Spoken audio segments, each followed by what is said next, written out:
যে কারণে শীতকালে বেশি বিয়ে হয়। সাধারণত শীতকালে বেশিরভাগ বিয়ে হয়ে থাকে। শীতকাল এলেই বিয়ের ধুম পড়ে যায়। কিন্তু কেন শীতকালে বেশিরভাগ বিয়ে হয়ে থাকে? আসুন জেনে নেই শীতকালে বেশিরভাগ বিয়ে হওয়ার আসল কারণ। বিয়ের সময় থাকে নানান রকমের কাজ, ঘর সাজানো, খাওয়া দাওয়া, নানান রকমের ঝামেলা। এগুলো করতে প্রচুর পরিমাণে শক্তির প্রয়োজন হয়।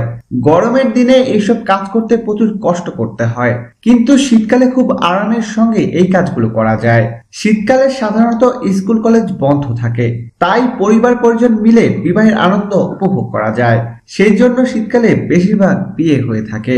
সাজগোজ। বাংলাদেশের আবহাওয়া অনুযায়ী শীতকাল ছাড়া গরমের মধ্যে বিয়ে হলে মেকআপ সব নষ্ট হয়ে যেতে পারে। শীতকালে শরীর ও মুখ ঘামায় না, তাই মেকআপ নষ্ট হওয়ার সম্ভাবনাও কম থাকে। তাই বিয়ের জন্য শীতকালকেই বেছে নেওয়া হয়। হানিমুন। শীতকালই হানিমুনের জন্য সেরা সময়। রোদের তাপ না থাকায় শরীরে ক্লান্তি আসে না, তাই বর এবং বধূ ভালোভাবে ঘুরে ফিরে হানিমুন করতে পারেন। এছাড়াও অনেক সুফলের কারণে শীতকালে বেশিরভাগ বিয়ে হয়ে থাকে। প্রিয় দর্শক, ধন্যবাদ ভিডিওটি দেখার জন্য। নিত্য নতুন এক্সক্লুসিভ সব খবর পেতে এখনই সাবস্ক্রাইব করুন ASD ওয়েবসে।